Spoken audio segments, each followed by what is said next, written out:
Hello, ladies and gentlemen. It's Dion Michelle Green, Esquire, with Love, Life, and the Law. And this falls under the law segment of the program. And this is entitled When Someone Dies. It may seem like a morbid subject, but I'm going to take a page out of Dave Ramsey's book, literally. We are all going to die. You might as well do it in style. So, when someone that you love dies or when someone that you know dies, it can be very traumatic, as is to be expected.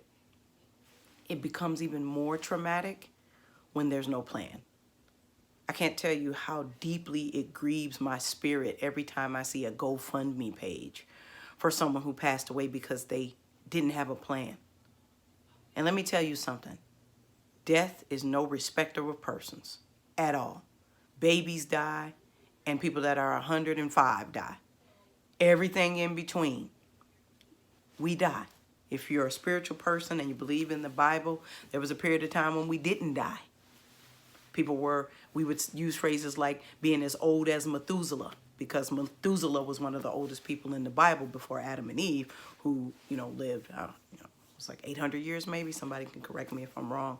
But they lived a long time. But when Eve partook in the fruit, it wasn't an apple, or at least I don't know if it was. Everybody says it was an apple. It might not have been an apple. We don't know what it was. It just said fruit. So stop putting stuff in the Bible that ain't even up in there.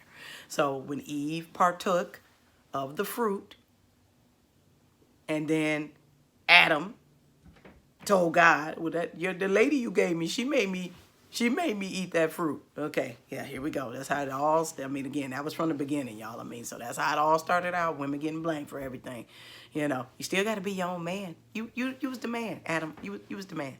You was supposed to be like, no, girl, I don't want none of that. What did you do? But anyway, I'm not going to get deep into that right now, maybe at another time. But ever since then, the punishment for that was we had knowledge of who we are and that we eventually were going to die. So we're well past that. We know that we're going to die. I have no idea why people are so afraid of dealing with that subject, so that the people who are going to live on after you don't have to be so sullen, broken, because you didn't plan. So before someone dies, I would ask you, I beg you, please have a will. I've had a will since I stepped in the door in the military. And if you're in the military, you really have no excuse. They're free. You can get it for free. But those of you that have an estate, or you own something, or you have a mother or a child or someone that you would want to take care of, if you passed away before them, you can get a will on things like LegalZoom, or there's so many things out there. You can get them off of the internet. You can probably get a free one and just fill it in and have somebody notarize it for you. It doesn't take much. You're talking about, $99 for something on one of these legal sites. And again, I'm not advertising for them. I don't get any credit from them. Even if they were sponsors, if they weren't doing the right thing, I wouldn't recommend them to you. My whole point to you is that there's no really good excuse.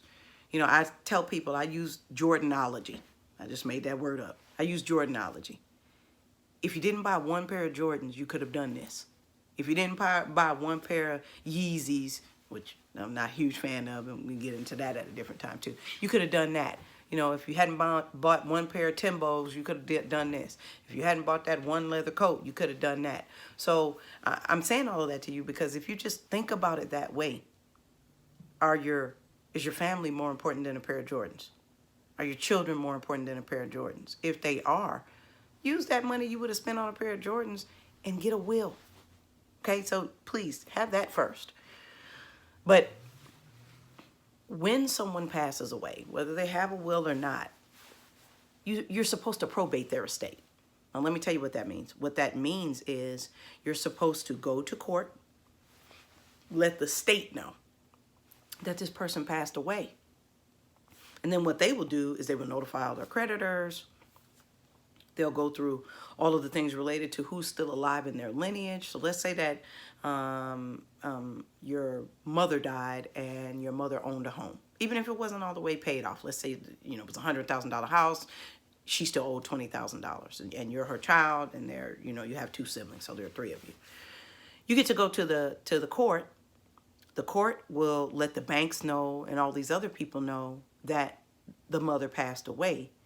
Now, the house still has value. So let's say that it was a $100,000 house and $20,000 was owed. So let's assume that house is worth $80,000. When you probate the estate, that could help you keep the house so that you and your siblings could sell the house, and then you could reap the benefits of that $80,000. Or if the bank allows somebody to take over the payments on the house, somebody could actually move into the house and pay the $20,000 off, and then you all have the amount of money that's left based off of the value of the house once the house is paid off. So my point to you, though, is I've seen the exact opposite of that often. And because I'm African American, I may be more inclined to see this from African American families. However, dealing with my profession of the law, I've seen it in every walk of life. I've even seen it for service members. I don't think people understand the gravity of leaving a family member who is grieving over you with the responsibility of figuring out what to do with everything that you own or don't own, or figuring out who should get what. Why would you do that to somebody that you love? So you would probate the estate. Hopefully the person has a will. And I'm going to commend this to everybody as well. If you don't have a lot of money in the bank, if you're not independently wealthy, get insurance. Term life insurance for a healthy 35-year-old is probably $25 a month for $100,000, $250,000 worth of insurance. And I'm not saying that you should just get term insurance. There are all kinds of insurance. You can get insurance that has a cash value and all of those types of things. But we'll talk about that in a separate episode. But what I'm talking about is having that available to the people who love you, so that they don't have to figure out how to pay for what's going on with you. And maybe you can help them. You can leave a legacy because you were willing to make a regular monthly payment on insurance. I'm going to do an episode called What Type of Legacy Are You Leaving? Or are you leaving a legacy other than debt? Because that's what happens in so many families. I don't want that for you. I don't want that for the people I love. And I hope you don't want that for the people that you love. So what do we do? What should you do when someone dies? God willing, that person has left a will and some sort of insurance or something like that. But even if they didn't, probate their estate. Please don't do what I've seen some people do, start taking out credit cards in that person's name. Now, somebody owned a home and they never probated the house. And so now the family members are fighting over who should live in the home, all the way to the point where nobody pays the water bill, which becomes part of your taxes. Nobody pays the taxes in general, and then the state seizes your property.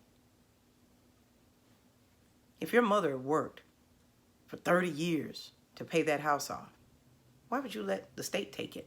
Because you all won't probate it, or you want to fight over nothing, because that's what you have right now. So when someone dies, do the right thing. Take their estate into probate. Let the court sort out what's what, and then you can move on, knowing that their life has been properly brought to an end. Not just because they had a ceremony, but because their name has had proper closure. Sounds simple. It can be time consuming. And people fight over it all the time. So one brother's got an attorney, the other brother's got an attorney, the sister has an attorney, and now everybody's fighting. But at least you can get that settled. So, I know a lot about a little, and a little about a lot, but the biggest thing I know is you got to keep God up top. Handle your business. Probate the estate and make it easy for everybody else. It's your girl, Dion Michelle, for Love, Life, and the Law. Ciao.